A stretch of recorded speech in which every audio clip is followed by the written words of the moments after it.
Hello प्यारे बच्चों। तो आज हम पढ़ेंगे एनिमल किंगडम के चैप्टर को और सबसे पहला टॉपिक जो हम पढ़ेंगे वो है basis of classification of animals. अब हमें क्लासिफाई करने की एनिमल्स को ज़रूरत पड़ी क्यों?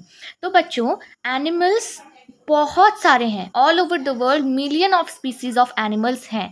तो अगर आप एक एक एनिमल को पढ़ने जाओगे तो ऐसे आपको बहुत ज़्यादा दिक्कत हो जाएगी, आप नहीं पढ़ पाओगे, इतना डेटा अपने दिमाग में रिटेन नहीं कर पाओगे। तो हम क्या करते हैं, एनिमल्स को क्लासीफाई कर देते हैं ताकि जब हम एनिमल्स को अलग अलग ग्रुप्स में रख दें तो हम जब एक पर्टिकुलर ग्रुप की स्टडी करें तो हम उसमें जितने भी एनिमल्स आते हैं सभी को स्टडी कर पाएँ। ठीक है, तो सबसे पहले हम पढ़ेंगे basis of classification of animals. हमने ये तो समझ लिया कि क्लासीफाई करने की ज़रूरत क्यों है ज़रूरत, ताकि हम अपनी स्टडी को इजी बना सकें। अब क्या क्या बेसिस है, किस बेसिस पे हम एनिमल्स को क्लासीफाई करेंगे? तो सबसे पहला जो पॉइंट है वो है लेवल ऑफ ऑर्गेनाइजेशन। इसका मतलब उनकी बॉडी किस लेवल ऑफ ऑर्गेनाइजेशन से मिलकर बनी है, यानी कि बॉडी सेल्यूलर है या टिश्यू से मिलकर बनी है या ऑर्गन से मिलकर बनी है या फिर ऑर्गन सिस्टम लेवल से मिलकर बनी है। ठीक है, सेकंड हमारा जो पॉइंट आता है क्लासिफाई करने के लिए वो होता है सिमेट्री, की एनिमल की जो बॉडी है वो उसमें जो सिमेट्री पाई जा रही है वो कैसी है। ठीक है, थर्ड पॉइंट आता है जर्म लेयर। इसका मतलब उसमें जर्म लेयर प्रेजेंट है या नहीं है, अगर प्रेजेंट है तो कितनी जर्म लेयर प्रेजेंट है। फोर्थ पॉइंट हमारा आता है सिलोम। सिलोम मतलब बॉडी कैविटी। फिफ्थ पॉइंट हमारा आता है सेगमेंटेशन और सिक्स्थ आता है नोटोकॉर्ड। अब हम एक एक करके इन सारे पॉइंट्स को पढ़ना स्टार्ट करेंगे।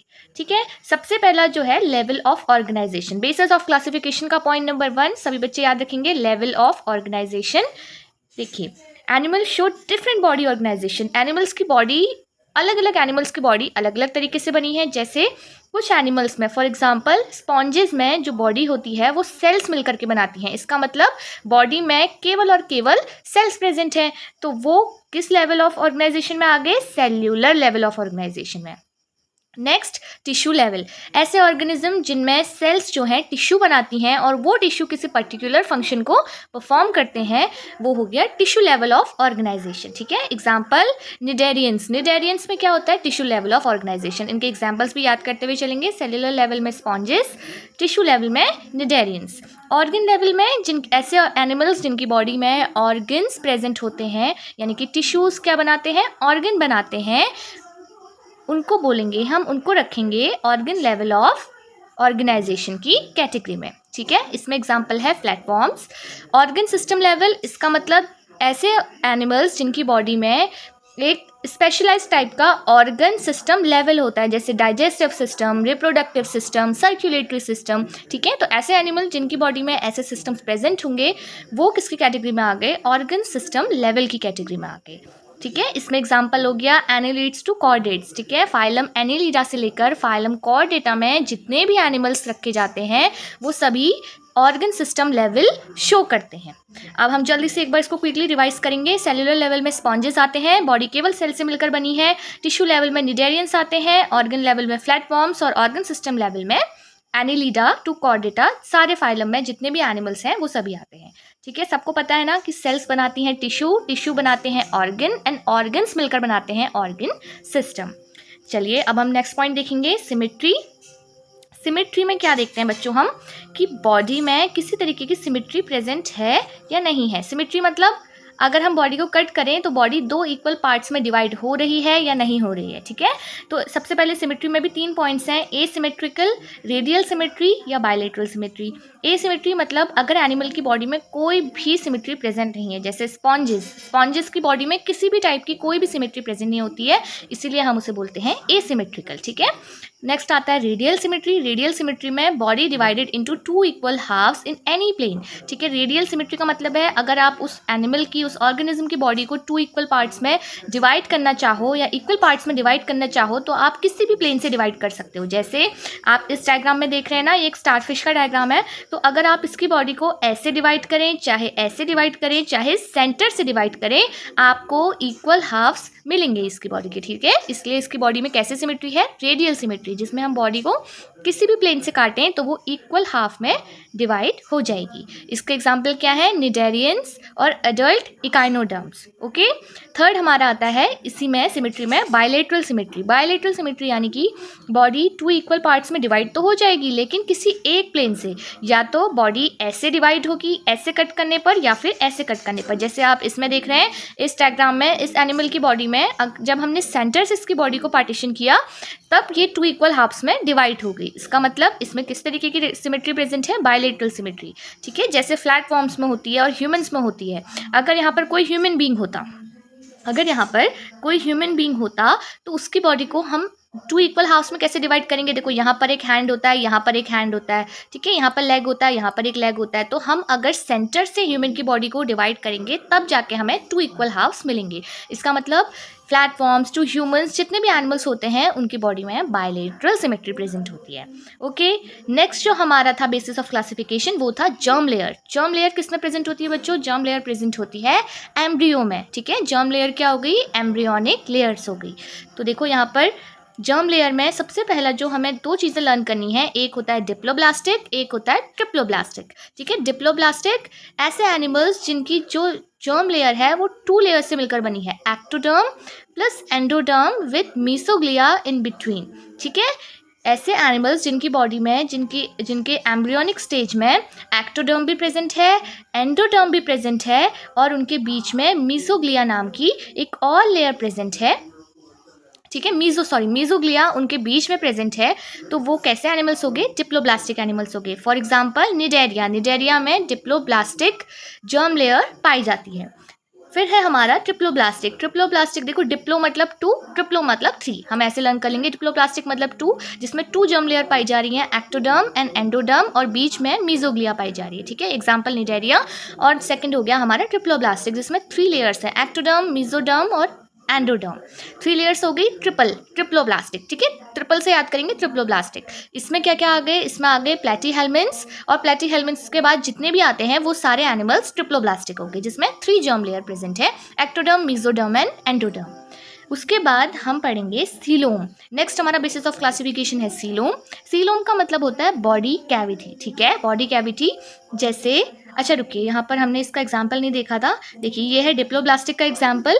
डिप्लोब्लास्टिक जर्म लेयर, अलग अलग टाइप की जर्म लेयर यहाँ पे हैं, डिप्लोब्लास्टिक और ट्रिप्लोब्लास्टिक। डिप्लोब्लास्टिक में हमने पढ़ा था ना, बाहर से आपकी एक्टोडर्म होगी, इंटरनल लेयर आपकी एंडोडर्म होगी, और बीच में ये देखिए पिंक कलर का हमारे पास मीजोडर्म है। और वैसे ही ट्रिप्लोब्लास्टिक में थ्री लेयर्स होती हैं, एक्टोडर्म, मीजोडर्म बीच में, और अंदर से एंडोडर्म। ठीक हो गया। अब हम पढ़ेंगे सीलोम। सीलोम मतलब होता है बॉडी कैविटी। अब देखिए, सीलोम भी थ्री टाइप के होंगे। सीलोम के बेसिस पे भी हम एनिमल्स को थ्री कैटेगरीज में डिवाइड करते हैं। सबसे पहले होते हैं एसिलोमेट, जिनकी बॉडी में कोई भी कैविटी पाई नहीं जाती है। इसका मतलब ऐसे एनिमल्स जिनकी बॉडी में कैविटी नहीं पाई जाएगी, बॉडी कैविटी नहीं पाई जाएगी, उसे हम बोलेंगे एसिलोमेट एनिमल्स। ठीक है, जैसे कि फ्लैट फॉर्म्स में होता है। नेक्स्ट है हमारा सूडोसिलोमेट। सूडोसिलोमेट मतलब cavity not fully line by mesoderm. इसका मतलब कैविटी तो है, लेकिन मीजोडर्म ने उसे कवर अप, उसको लाइन नहीं किया हुआ है। ठीक है, सूडोसिलोमेट मतलब सिलोम है लेकिन मीजोडर्म ने उसकी लाइनिंग नहीं करी है। फॉर एग्जाम्पल राउंड वॉर्म में होता है। देखो, ये है सूडोसिलोमेट्स का एग्जाम्पल। यहाँ पर सिलोम तो है, सिलोम तो प्रेजेंट है, बट इसको मीजोडर्म ने लाइन नहीं किया हुआ है। देन थर्ड हमारा आता है सिलोमेट। सिलोमेट मतलब ट्रू सिलोम, जिसमें ट्रू बॉडी कैविटी पाई जाती है और उसको मीजोडर्म फुली लाइन करता है। जैसे फॉर एग्जांपल अर्थवॉर्म में, अर्थवॉर्म से लेकर ह्यूमंस तक जितने भी एनिमल आते हैं सभी किस में होते हैं? सिलोमेट होते हैं। ठीक है, जैसे ये सिलोमेट का आप एग्जाम्पल देखेंगे, ये जो बॉडी कैविटी यहाँ पर प्रेजेंट है, ये देखो, ये वाले जो लाइट पार्ट में आपको बॉडी कैविटी शो हो रही है, तो ये जो है ये सिलोमेट का एग्जाम्पल है। और ये सूडोसिलोमेट में देखिए सिलोम तो प्रेजेंट है लेकिन मीजोडर्म उसको प्रॉपरली लाइन नहीं कर रहा है। देखो, यहाँ पे बीच में गैप्स भी आ गए। ठीक है, नेक्स्ट हमारा जो बेसिस ऑफ क्लासिफिकेशन है वो है सेगमेंटेशन। इसका मतलब बॉडी में सेगमेंट्स प्रेजेंट हैं या नहीं है। ठीक है, सेगमेंटेड बॉडी, मेटामेरिज्म।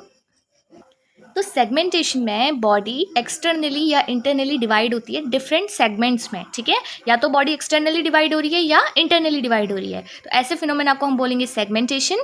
और ये जो मेटामेरिज्म का फिनोमेना है ये पाया जाता है अर्थ फॉर्म में। सभी याद रखेंगे, मेटामेरिज्म पाया जाता है अर्थ फॉर्म में।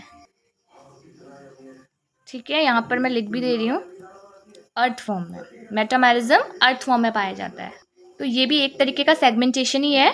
इसके अलावा जो सेगमेंटेशन होता है वो एनिलिड्स में, ऑर्थोपॉड्स में और कॉर्डेट्स में भी फाउंड होता है। ठीक है, और ये क्या करता है, सेगमेंटेशन एक्चुअली हेल्प क्या करता है, सेगमेंटेशन मोमेंट और फ्लेक्सिबिलिटी के लिए रिस्पॉन्सिबल होता है किसी भी एनिमल में। ठीक हो गया। फिर लास्ट जो हमारा है बेसिस ऑफ क्लासिफिकेशन, वो है हमारा नोटोकॉर्ड। इसका मतलब बॉडी में नोटोकॉर्ड प्रेजेंट है या नहीं है। ठीक है, तो नोटोकॉर्ड क्या होता है, notochord is a rod like support structure in embryo. देखो, जब कोई भी एनिमल एम्ब्रियो के स्टेज में होता है, जब वो एक एम्ब्रियो होता है तो उस टाइम पे एक रॉड लाइक स्ट्रक्चर जो उस एम्ब्रियो को सपोर्ट करता है उसे हम बोलते हैं नोटोकॉर्ड। ठीक है, तो ये नोटोकॉर्ड प्रेजेंट है या नहीं है, इसके बेसिस पे भी हमने एनिमल्स को दो कैटेगरीज में डिवाइड किया है। पहली है कॉर्डेट्स, दूसरी है नॉन कॉर्डेट्स। ठीक है, तो कॉर्डेट्स कौन होते हैं, कॉर्डेट्स वो होते हैं जिसमें नोटोकॉर्ड प्रेजेंट होती है। देखो यहाँ पे लिखा भी गया है प्रेजेंट इन ऑल कॉर्डेट्स, इसका मतलब नोटोकॉर्ड सारे कॉर्डेट्स में प्रेजेंट होती है। कॉर्डेट्स जैसे फिश हो गई, ह्यूमन बींग्स हो गए, रेप्टाइल्स हो गए। ठीक है, सेकंड हमारा पॉइंट है कि नोटोकॉर्ड सारे ही नॉन कॉर्डेट्स में प्रेजेंट होती है। तो बहुत ही इजी टू अंडरस्टैंड है, आप इजीली से याद रख सकते हो। कॉर्डेट्स जिसमें नोटोकॉर्ड प्रेजेंट है, और नॉन कॉर्डेट्स, देखो इसमें वर्ड में ही आ गया नॉन, नॉन का मतलब नहीं। ठीक है, तो नॉन कॉर्डेट्स जिसमें नोटोकॉर्ड प्रेजेंट नहीं है, फॉर एग्जाम्पल जैसे इंसेक्ट्स हो गए और वॉर्म्स हो गए, इनमें नोटोकॉर्ड प्रेजेंट नहीं होती है। ठीक है, और कॉर्डेट्स कौन होते हैं, जिनमें नोटोकॉर्ड प्रेजेंट होती है। एग्जाम्पल हमने लिखे हैं फिश एंड ह्यूमंस, किस में आ गए, कॉर्डेट्स में आ गए, और नॉन कॉर्डेट्स में इंसेक्ट और वॉर्म्स। ठीक है बच्चों, इसके अलावा एनसीईआरटी में बहुत अच्छे से इसको इलेबोरेट किया गया है, मैंने आपको शॉर्ट में समझा दिया है। अगर आप इसके बाद एनसीईआरटी पढ़ोगे तो आपको ये सारी चीज़ें ईजिली क्लियर हो जाएंगी। ठीक है, और यहाँ पर देखो एक डायग्राम दिया है कॉर्डेट्स का। ये देखो नोटोकॉर्ड प्रेजेंट है ना, ये पर्पल कलर से जो हमें लाइन शो हो रही है, ये जो एनिमल है ये अपने एम्ब्रियोनिक स्टेज में है, और इसमें देखो यहाँ पर ये नोटोकॉर्ड शो हो रही है। बेसिकली ये फिश है, ये फिश का डायग्राम है। तो यहाँ पर जो ये पर्पल कलर से बना हुआ है, ये क्या है, हमारे पास नोटोकॉर्ड है। ठीक है, आई होप बच्चों आपको ये लेक्चर समझ में आया होगा। इसके अलावा आपको किसी भी अगर टॉपिक में कन्फ्यूजन है तो आप मुझे बताइएगा, मैं उसको आपके लिए इजी टू रिमेंबर वे में आपको उसको पढ़ाऊंगी, और कोशिश करूंगी कि आपको वो ट्रिक्स के थ्रू या किसी भी इजी वे में लर्न हो जाए। तो थैंक यू सो मच बच्चों देखने के लिए। वीडियो पसंद आई हो तो लाइक करिएगा, चैनल को सब्सक्राइब करना। Bye bye.